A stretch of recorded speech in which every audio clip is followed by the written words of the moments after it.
Bonjour à tous, bienvenue dans notre émission de lecture biblique. L'objectif est de lire toute la Bible en l'espace de 6 mois dans l'ordre chronologique des événements.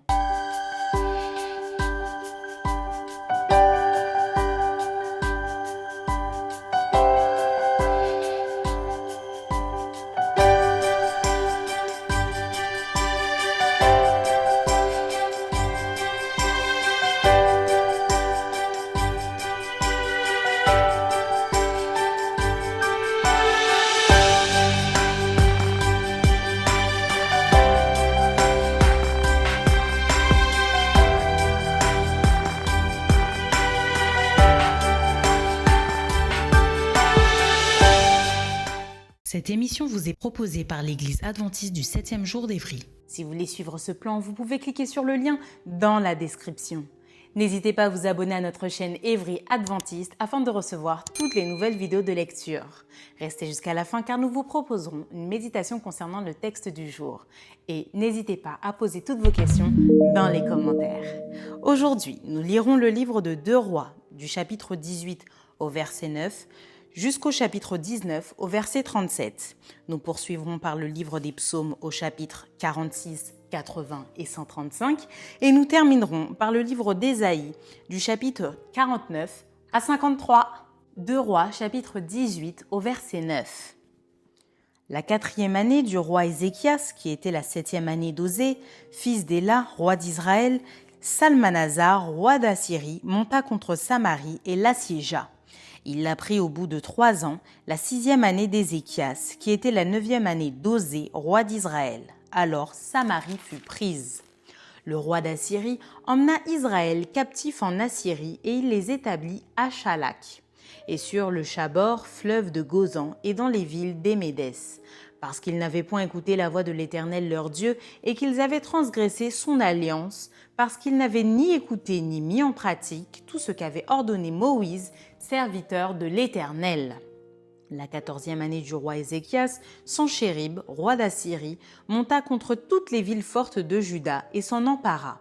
Ézéchias, roi de Juda, envoya dire au roi d'Assyrie à Lachis : « J'ai commis une faute, éloigne-toi de moi. Ce que tu m'imposeras, je le supporterai. » Et le roi d'Assyrie imposa à Ézéchias, roi de Juda, 300 talents d'argent et 30 talents d'or.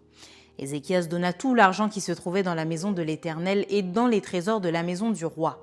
Ce fut alors qu'Ézéchias, roi de Juda, enleva pour les livrer au roi d'Assyrie les lames d'or dont il avait couvert les portes et les linteaux du temple de l'Éternel.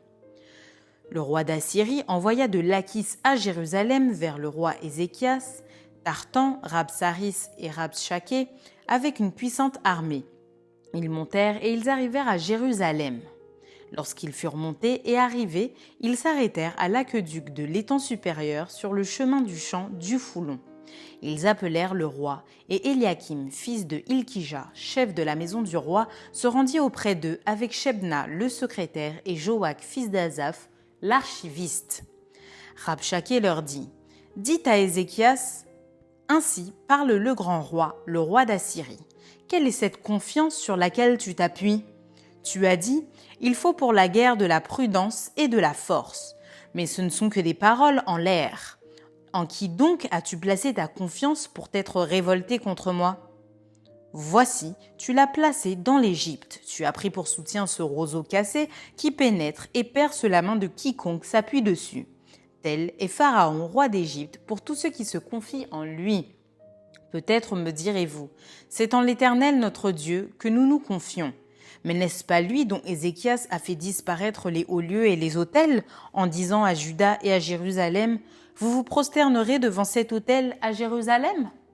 Maintenant, fais une convention avec mon maître, le roi d'Assyrie, et je te donnerai 2000 chevaux, si tu peux fournir des cavaliers pour les monter. Comment repousserais-tu un seul chef d'entre les moindres serviteurs de mon maître ?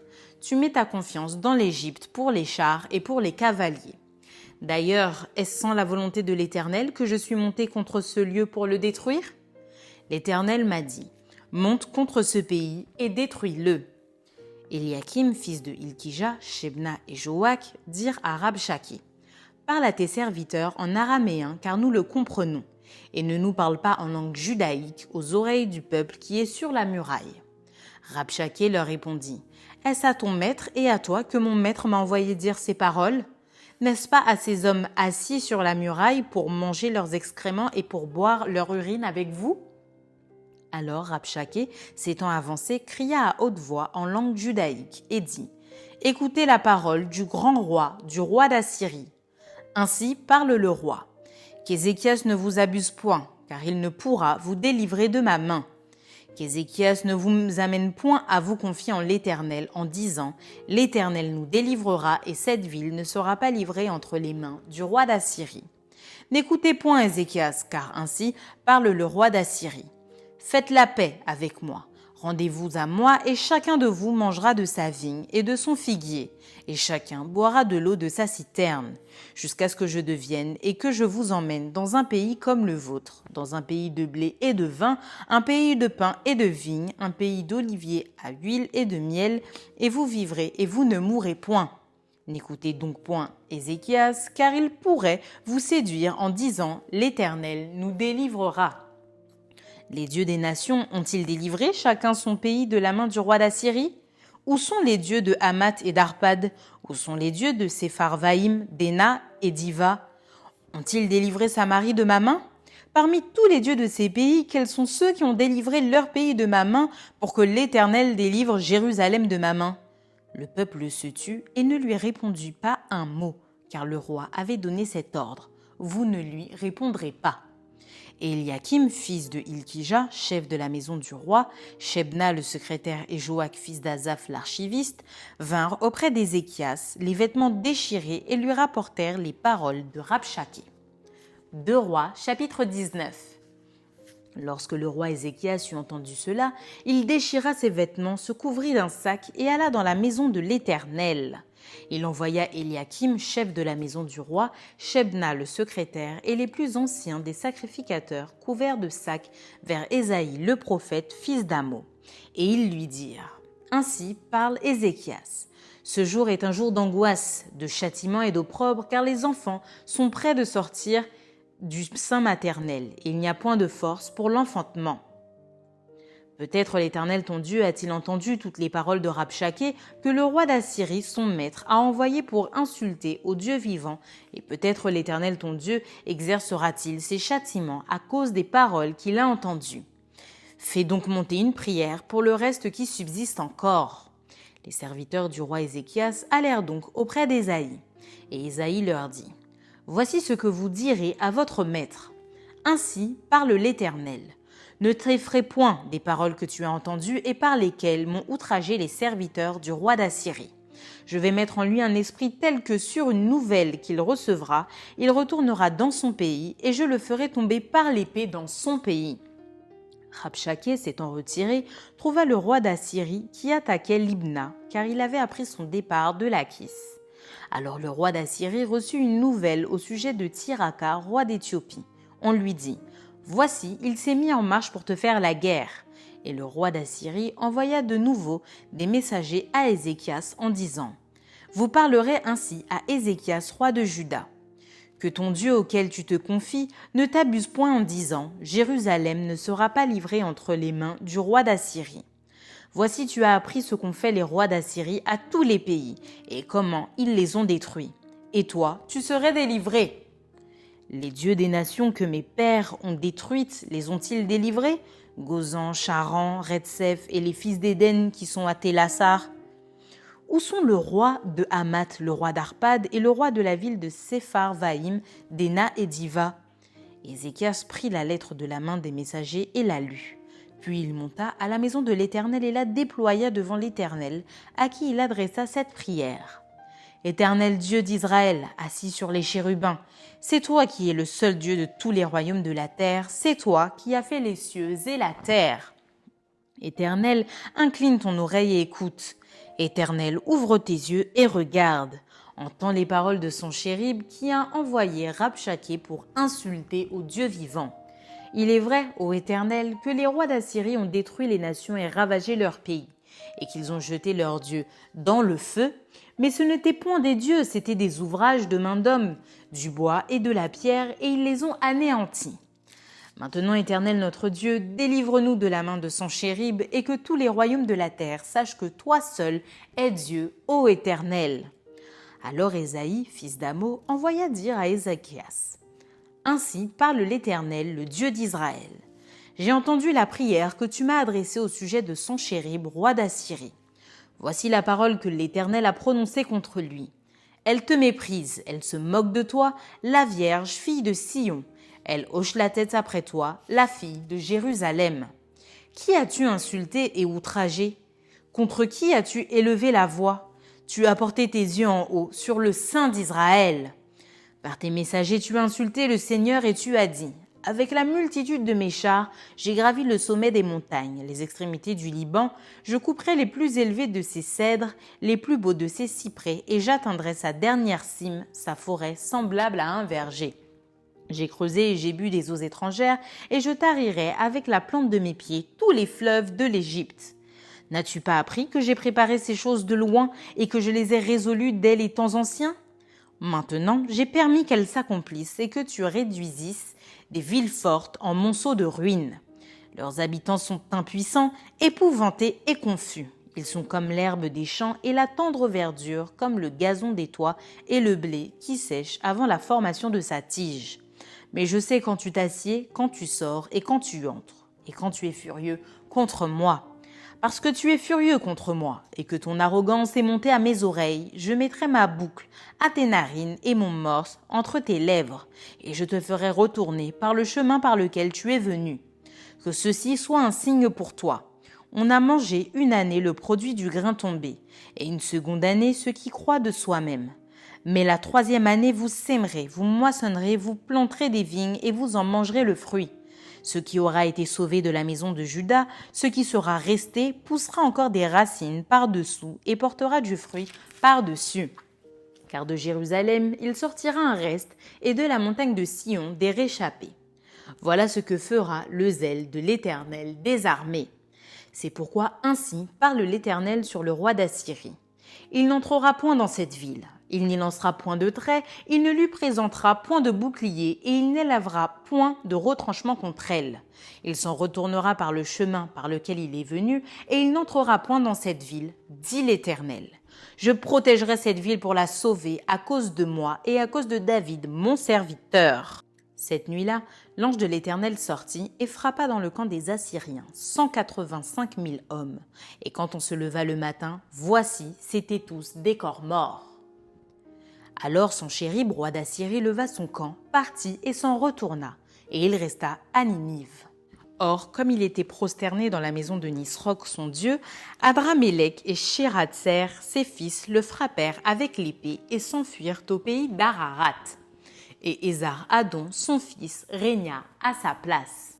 Psaume 46. Au chef des chantres, des fils de Corée, sur Alamoth, cantique. Dieu est pour nous un refuge et un appui, un secours qui ne manque jamais dans la détresse. C'est pourquoi nous sommes sans crainte quand la terre est bouleversée et que les montagnes chancellent au cœur des mers. Quand les flots de la mer mugissent, écume se soulève jusqu'à faire trembler les montagnes. Il est un fleuve dont les courants réjouissent la cité de Dieu, le sanctuaire des demeures du Très-Haut. Dieu est au milieu d'elle, elle n'est point ébranlée, Dieu la secourt dès l'aube du matin. Des nations s'agitent, des royaumes s'ébranlent, il fait entendre sa voix, la terre se fond d'épouvante. L'Éternel des armées est avec nous, le Dieu de Jacob est pour nous une haute retraite. Venez, contemplez les œuvres de l'Éternel, les ravages qu'il a opérés sur la terre. C'est lui qui a fait cesser les combats jusqu'au bout de la terre, il a brisé l'arc et il a rompu la lance. Il a consumé par le feu les chars de guerre. Arrêtez et sachez que je suis Dieu. Je domine sur les nations, je domine sur la terre. L'Éternel des armées est avec nous. Le Dieu de Jacob est pour nous une haute retraite. Amen. Psaume 80. Au chef des chantres, sur les lits lyriques d'Asaph. Prête l'oreille, berger d'Israël, toi qui conduis Joseph comme un troupeau. Parais dans ta splendeur, toi qui es assis sur les chérubins. Devant Éphraïm, Benjamin et Manassé, réveille ta force et viens à notre secours. Ô Dieu, relève-nous, fais briller ta face et nous serons sauvés. Éternel Dieu des armées, jusque à quand t'irriteras-tu contre la prière de ton peuple? Tu les nourris d'un pain de larmes, tu les abreuves de larmes à pleine mesure. Tu fais de nous un objet de discorde pour nos voisins et nos ennemis se raillent de nous. Dieu des armées, relève-nous, fais briller ta face et nous serons sauvés. Tu avais arraché de l'Égypte une vigne, tu as chassé des nations et tu l'as plantée. Tu as fait place devant elle, elle a jeté des racines et rempli la terre. Les montagnes étaient couvertes de son ombre et ses rameaux étaient comme des cèdres de Dieu. Elle étendait ses branches jusqu'à la mer et ses rejetons jusqu'au fleuve. Pourquoi as-tu rompu ses clôtures en sorte que tous les passants la dépouillent? Le sanglier de la forêt la ronge et les bêtes des champs en font leur pâture. Dieu des armées, reviens donc. Regarde du haut des cieux et vois, considère cette vigne. Protège ce que ta droite a planté et le fils que tu t'es choisi. Elle est brûlée par le feu, elle est coupée. Ils périssent devant ta face menaçante. Que ta main soit sur l'homme de ta droite, sur le fils de l'homme que tu t'es choisi. Et nous ne nous éloignerons plus de toi. Fais-nous revivre et nous invoquerons ton nom. Éternel Dieu des armées, relève-nous. Fais briller ta face et nous serons sauvés. Amen. Psaume 135. Louez l'Éternel, louez le nom de l'Éternel, louez-le, serviteur de l'Éternel, qui vous tenez dans la maison de l'Éternel, dans les parvis de la maison de notre Dieu. Louez l'Éternel, car l'Éternel est bon, chantez à son nom, car il est favorable. Car l'Éternel s'est choisi Jacob, Israël, pour qu'il lui appartint. Je sais que l'Éternel est grand et que notre Seigneur est au-dessus de tous les dieux. Tout ce que l'Éternel veut, il le fait, dans les cieux et sur la terre, dans les mers et dans tous les abîmes. Il fait monter les nuages des extrémités de la terre, il produit les éclairs et la pluie, il tire le vent de ses trésors. Il frappa les premiers-nés de l'Égypte, depuis les hommes jusqu'aux animaux. Il envoya des signes et des miracles au milieu de toi, Égypte, contre Pharaon et contre tous ses serviteurs. Il frappa des nations nombreuses et tua des rois puissants. Sion, roi des Amoréens, Og, roi de Basan, et tous les rois de Canaan. Et il donna leur pays en héritage à Israël son peuple. Éternel, ton nom subsiste à toujours éternel. Ta mémoire dure de génération en génération. Car l'Éternel jugera son peuple et il aura pitié de ses serviteurs. Les idoles des nations sont de l'argent et de l'or. Elles sont l'ouvrage de la main des hommes. Elles ont une bouche et ne parlent point. Elles ont des yeux et ne voient point. Elles ont des oreilles et n'entendent point. Elles n'ont point de souffle dans leur bouche. Il leur ressemble ceux qui les fabriquent, tous ceux qui se confient en elles. Maison d'Israël, bénissez l'Éternel. Maison d'Aaron, bénissez l'Éternel. Maison de Lévi, bénissez l'Éternel. Vous qui craignez l'Éternel, bénissez l'Éternel. Que de Sion l'on bénisse l'Éternel qui habite à Jérusalem. Louez l'Éternel. Amen. Ésaïe, chapitre 49.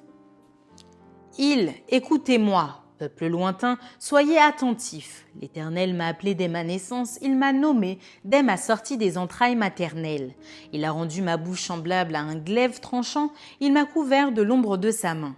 Il a fait de moi une flèche aiguë, il m'a caché dans son carquois. Et il m'a dit, tu es mon serviteur Israël, en qui je me glorifierai.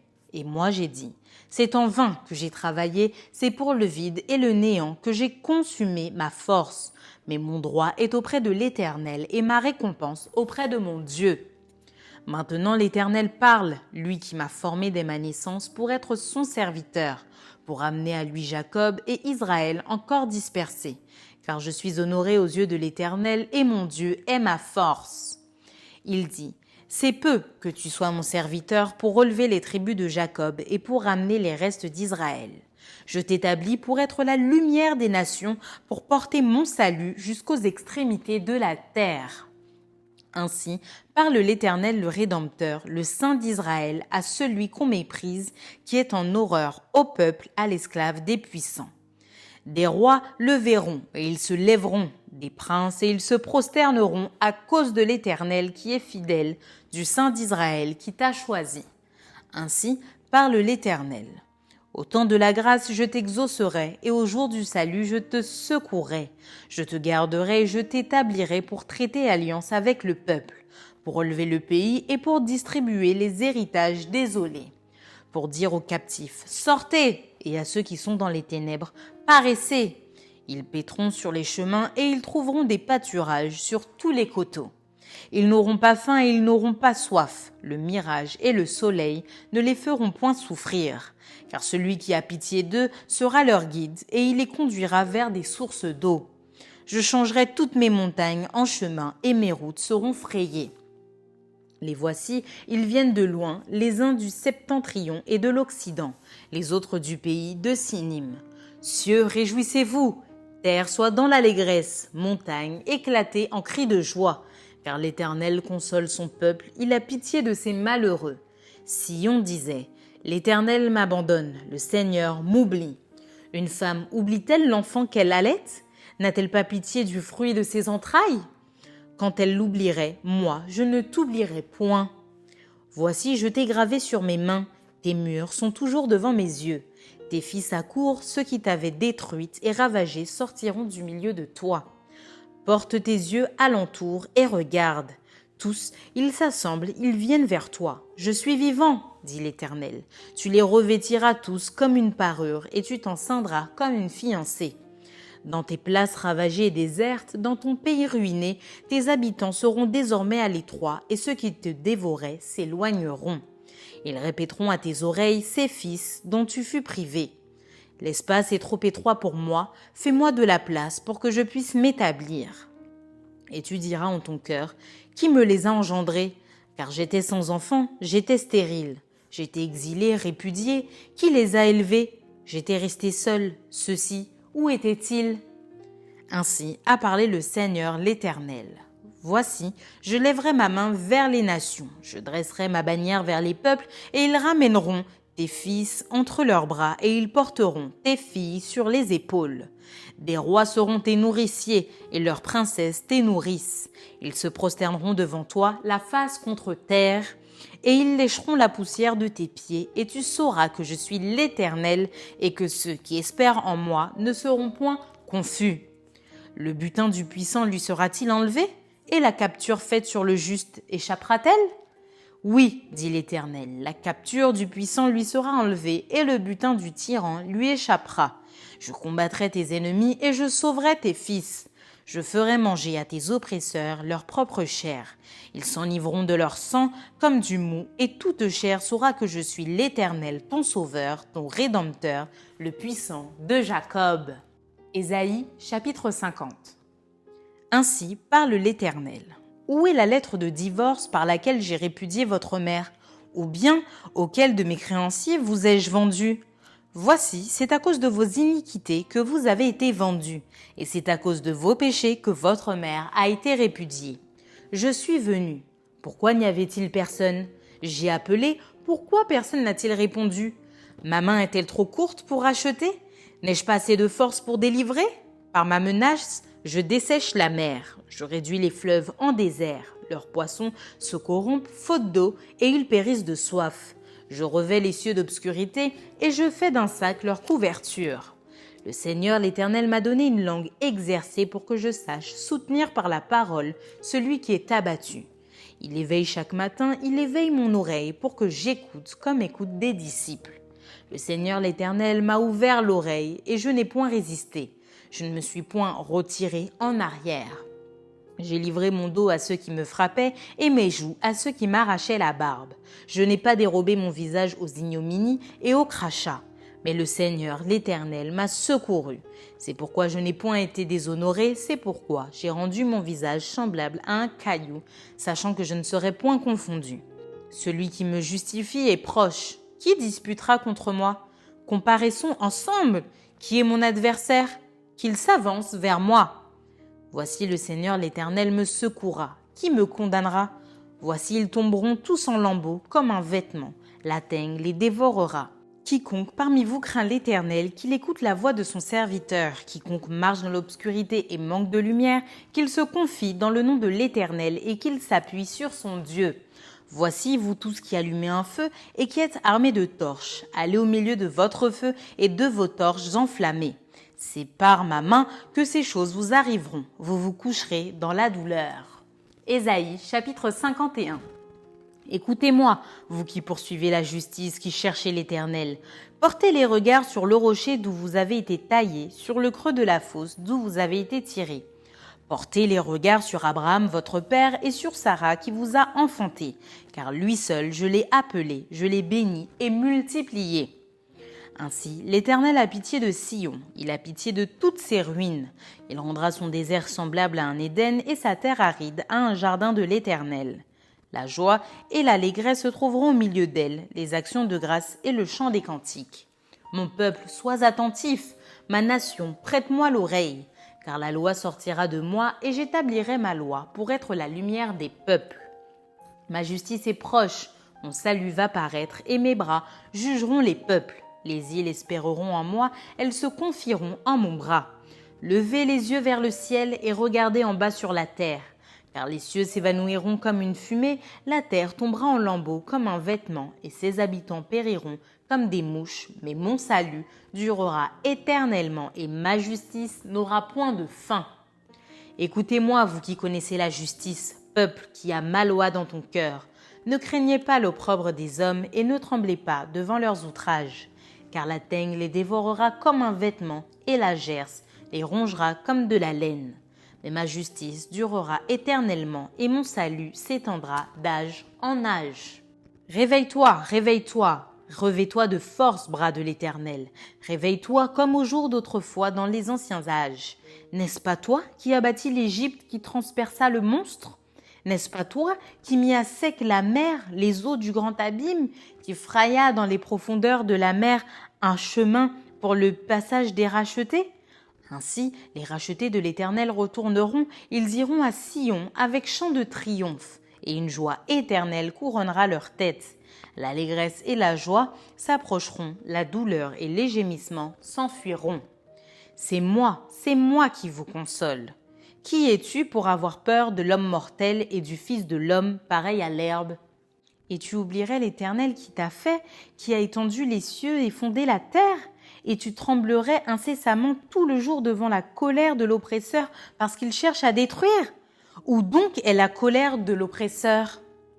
Bientôt, celui qui est courbé sous les fers sera délivré. Il ne mourra pas dans la fosse et son pain ne lui manquera pas. Je suis l'Éternel ton Dieu qui soulève la mer et fait mugir ses flots. L'Éternel des armées est son nom. Je mets mes paroles dans ta bouche et je te couvre de l'ombre de ma main, pour étendre de nouveaux cieux et fonder une nouvelle terre, et pour dire à Sion, tu es mon peuple.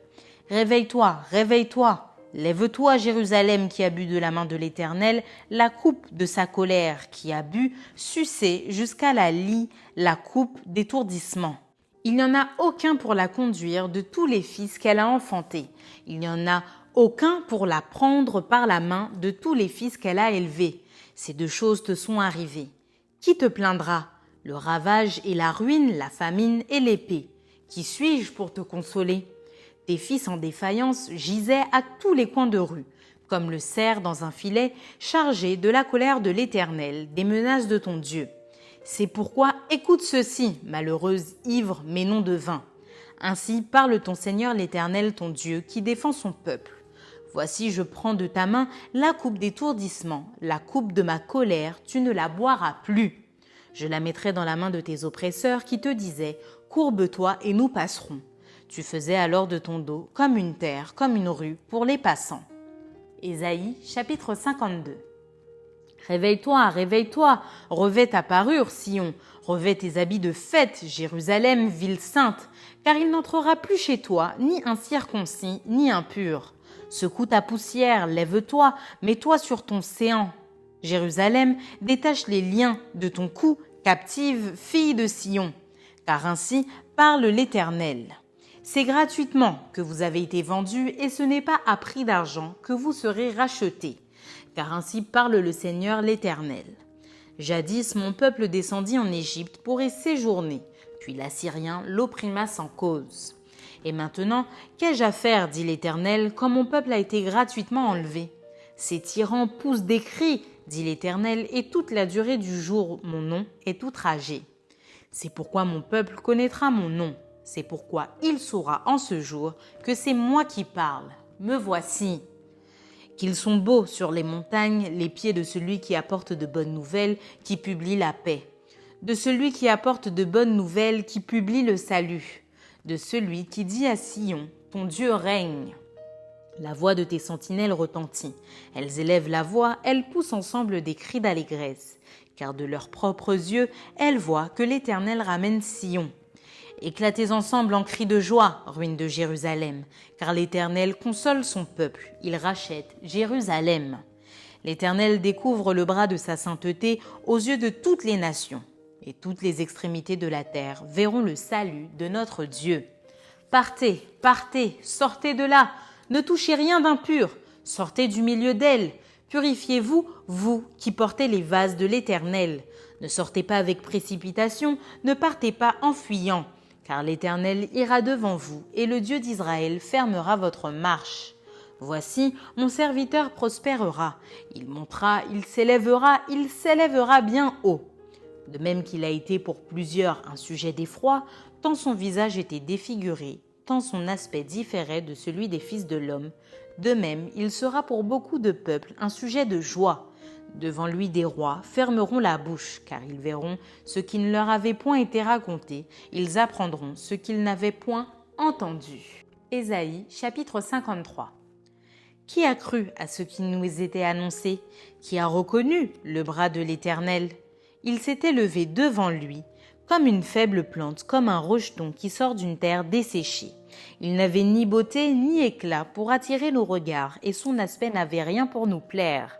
Méprisé et abandonné des hommes, homme de douleur et habitué à la souffrance, semblable à celui dont on détourne le visage, nous l'avons dédaigné, nous n'avons fait de lui aucun cas.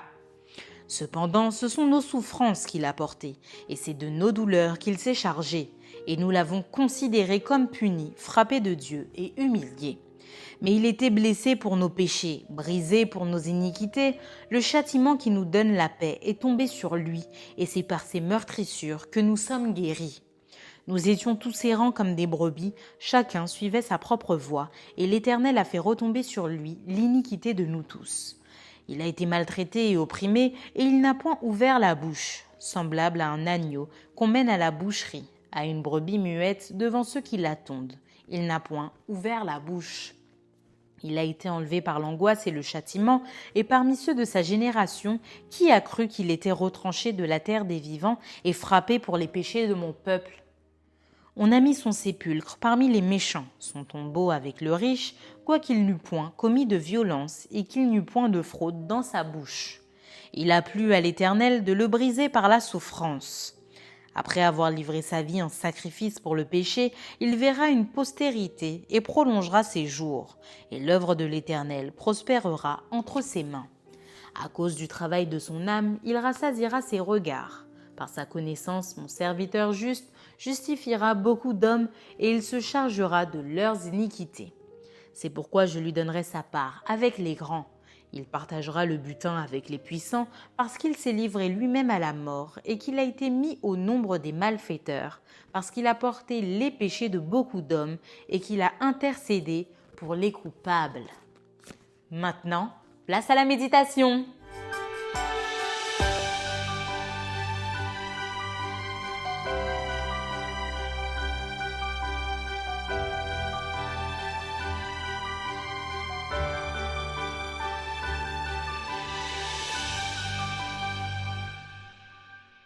Bonjour chers internautes, très heureuse de vous revoir. Le récit des Assyriens assiégeant Samarie, capitale du royaume d'Israël, ainsi que plus tard les Assyriens assiégeant Jérusalem, capitale de Juda, ces récits nous ont déjà été racontés. Le peuple d'Israël va d'abord être emmené en captivité en Assyrie, Juda pas dans l'immédiat. Cela arrivera aussi, mais après la mort du roi d'Ézéchias, comme l'Éternel l'avait prédit. Pour le moment, l'Éternel inflige une cuisante défaite au royaume d'Assyrie, et le roi va repartir confus dans son pays. Les psaumes qui ont été lus proclament la grandeur de Dieu et invitent le peuple à se confier au seul vrai Dieu, vrai Dieu vivant plutôt que dans les idoles. Une fois encore, le Seigneur se révèle comme un Dieu tout-puissant, le Rédempteur qui sauve son peuple et le rétablit dans ses demeures. Certes, les péchés du peuple lui sont reprochés, mais Dieu est un Dieu secourable qui promet la délivrance d'Israël et le rétablissement de la justice et la réhabilitation de Jérusalem, la ville sainte. Mais le plus poignant dans ce récit, donc, c'est le chapitre 53. Une description remarquable du serviteur de l'Éternel y est faite. Ésaïe en avait déjà donné un aperçu et nous l'avions identifié comme le Messie. Une prophétie donc messianique qui nous donne les détails précis de la personne et de l'œuvre de Jésus-Christ. Méprisé, abandonné des hommes, précise le verset 4 du chapitre 53. Et je poursuis, cependant, ce sont nos souffrances qu'il a portées, c'est de nos douleurs qu'il s'est chargé, et nous l'avons considéré comme puni, frappé de Dieu et humilié. Un autre verset encore très significatif, toujours le chapitre 53 et au verset 11. Par sa connaissance, mon serviteur juste justifiera beaucoup d'hommes et il se chargera de leurs iniquités. Et enfin, un autre verset encore, toujours le chapitre 53, qui précise au verset 12, parce qu'il a porté les péchés de beaucoup d'hommes et qu'il a intercédé pour les coupables. Nous voyons vraiment que c'est la description de Jésus qui y est faite en tant que sauveur de l'humanité. L'accomplissement de cette prophétie, d'ailleurs, s'est réalisé des siècles plus tard. Jésus lui-même a repris les paroles du prophète Ésaïe à son sujet, ainsi que les apôtres. Un exemple est donné dans 1 Pierre. L'apôtre, c'est l'apôtre Pierre qui reprend les paroles d'Ésaïe, 1 Pierre 2, verset 24. Écoutez ce que dit Pierre. Lui qui a porté lui-même nos péchés en son corps sur le bois, afin que, morts au péché, nous vivions pour la justice. Lui par les meurtrissures duquel vous avez été guéris. Cela montre bien la corrélation qu'il y a entre les prophéties d'Ésaïe et les évangiles, puis plus tard les écrits des apôtres. Comment ne pas reconnaître la grandeur de notre Dieu qui a prédit toutes ces choses bien avant qu'elles n'arrivent? Et comment ne pas reconnaître aussi la grandeur du sacrifice de Jésus-Christ qui s'est donné volontairement, par amour, afin que tu sois sauvé, afin que je sois sauvé. Jésus est ressuscité. Il est donc vivant maintenant et continue son œuvre dans le ciel jusqu'à ce qu'il revienne chercher ceux qui l'attendent. N'est-ce pas la plus merveilleuse des promesses? Je t'invite vraiment à y croire et à porter une attention toute particulière. Au revoir. Merci d'avoir partagé cette lecture avec nous. Je vous donne rendez-vous demain, si Dieu veut, pour un nouvel épisode.